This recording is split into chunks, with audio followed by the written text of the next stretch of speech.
Hi, Alicia. Thank you so much for that phenomenal session. I feel like I learned so much, and I'm so excited to dive into this Q&A.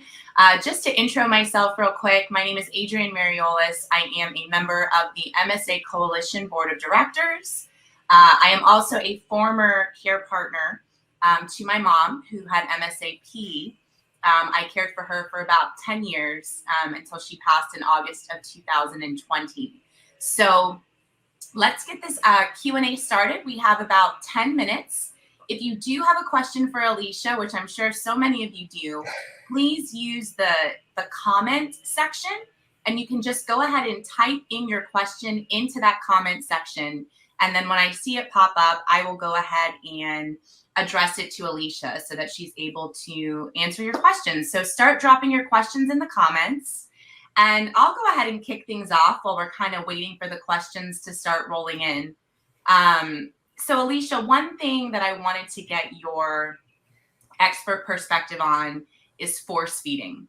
So I know there was a point in time when my mom just, she would take 2 bites of food and then she would say, I'm full. And clearly she wasn't getting the proper nutrition. I knew that she needed to eat more. This was more kind of probably stage 4 of the disease, like more towards, the beginning of the end. So I would sit there and I would, kind of do the little helicopter, and I would feed her to try to get her to eat more. Is that something that's recommended? Am I forcing too much food into her system? Like, what are your thoughts on that? I think that's a really good question. And that's a really hard conversation. And it's hard to answer too. I've worked with all sorts of different kinds of patients, and it always is kind of hard when patients are, not feeling up to it. They don't feel hungry, because the thing is, we know deep down that we need to eat. And, the ultimate goal, dietitian is to feed the patient.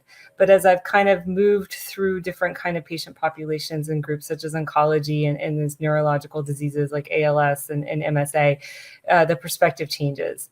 And so that's why ultimately I talk to my patients early on about having this conversation with their family about what their wants and what their needs are, so that when they do get to a point where they're not able to make their decisions or just say, hey, I'm done, the family has a better plan. It's a hard one to answer in the sense, because everyone has their own role. Your mom was the patient and you're the caregiver. So it's really understanding what those roles are. And so as the caregiver, you're there to support, to provide, to help, to do everything and anything that you can. But it's always good to understand where that line is. And so you can provide and offer and, cajole in a sense. But if the patient usually says done, enough, then usually I encourage my caregivers to say, your job is to provide, the patient is to receive. If they say I'm done, then usually it's to respect that. But then, also, thinking about, hey, would you be interested in doing a shake? Would you be interested in doing something like that? The fullness and the satiety is something that can happen because, they're not as active. Maybe there's other things there's other things that are causing that. So sometimes liquid nutrition is easier, but sometimes to keep the balance and to keep the peace in a sense, I say it's good to know those roles and respect those roles, so that the time that you have with your family is good and rememberable and not stressful, because it can really get stressful at times. Yeah. Thank you so much for that. So just one thing, I apologize. I said, please type your questions into the comment section. On your end, you see it as chat.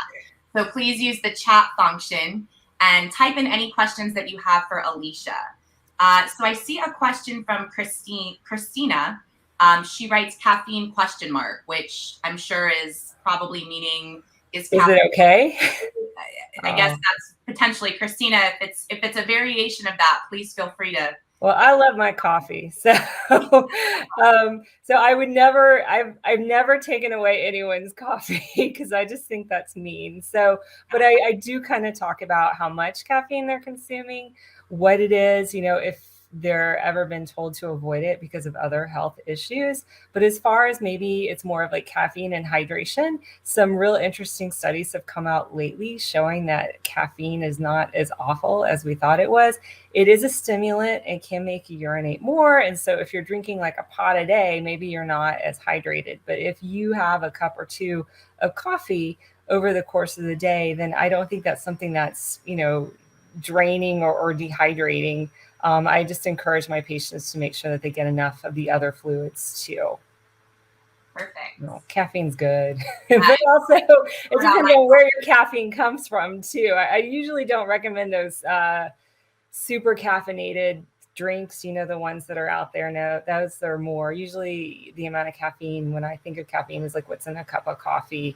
Those other ones might be a little bit too much. All right. Well, the questions are rolling in. So looks like our next question is from Zane. Have you ever seen probiotics actually cause more constipation? I think I've had, it's my experience that probiotics can sometimes cause more distress. And so I think that's where the evidence on if probiotics are helpful or not is really variable and thin, and we just still don't know. So I think for some people, you know, if they're having a lot of diarrhea, it might not be a bad idea to add some yogurt or some, what's the other one? The yogurt drink, kefir, something like that, maybe in a more natural way for probiotics. I think the pills, we're not quite sure about those yet. And like I mentioned in my presentation, those are ones that patients have told me that have been, that have worked for them.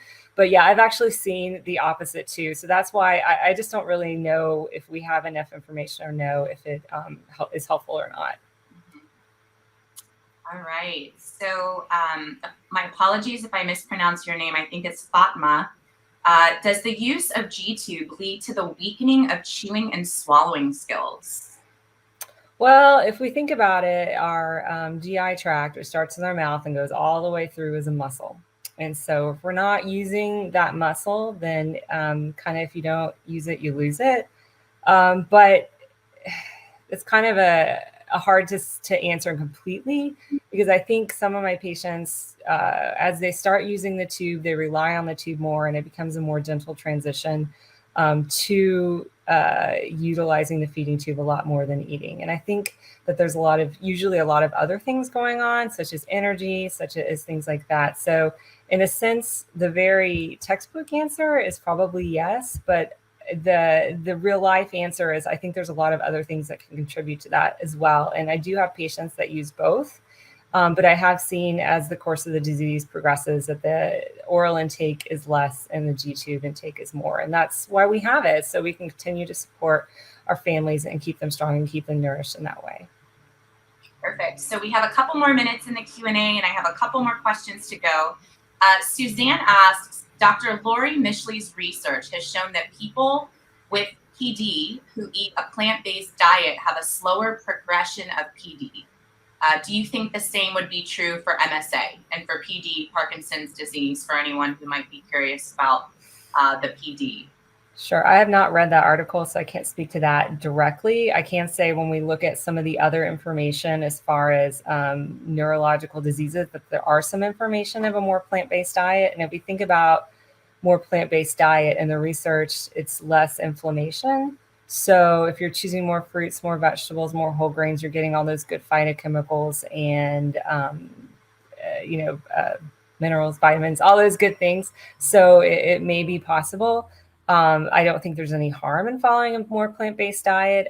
Just making sure that you're getting all that other good stuff too, especially if you're watching your dairy, then you want to make sure you get enough calcium. And of course you want to make sure you get enough protein, and those plant-based sources are not as high in protein as animal sources. So you have to make sure you're paying more close attention to that. All right. So Derek asks, can you review protein gain? I'm losing muscle mass and was told to increase protein. How much to calculate?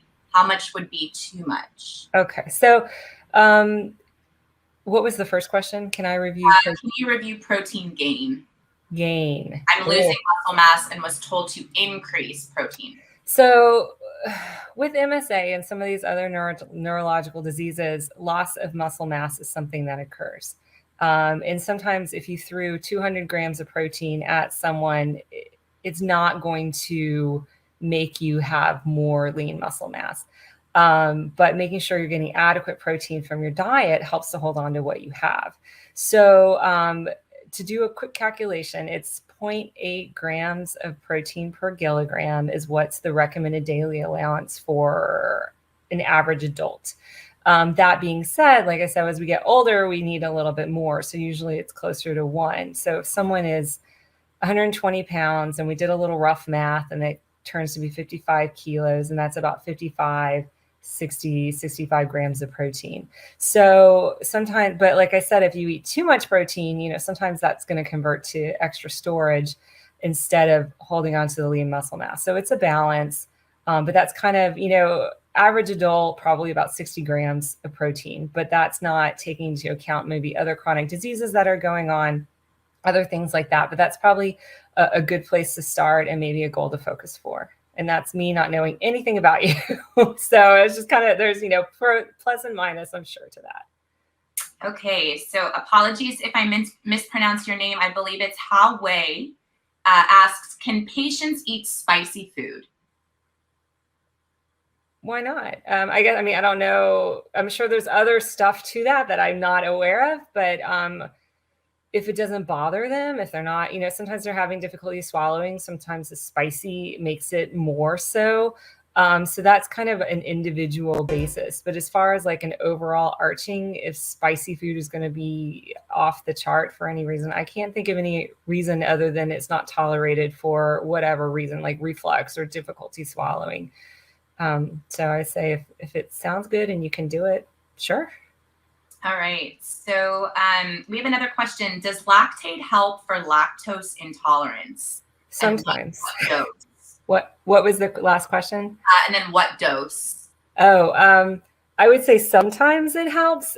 Some people who are lactose intolerant do find that the lactate, which is what helps to break down that certain carbohydrate that's not tolerated. So some people find it is beneficial. The dose is written on the package, and I think it's a wide range. So just depending on how much you need, I think it's in my kitchen right now. I want to say it's probably like 2 to 4, but it's really on the package. And some people who have more lactose intolerance sometimes have to avoid dairy altogether because it does cause that distress. All right. And then for our final question that we have from Laura, are there any supplements to take to help the brain? Ooh, that's a good question. I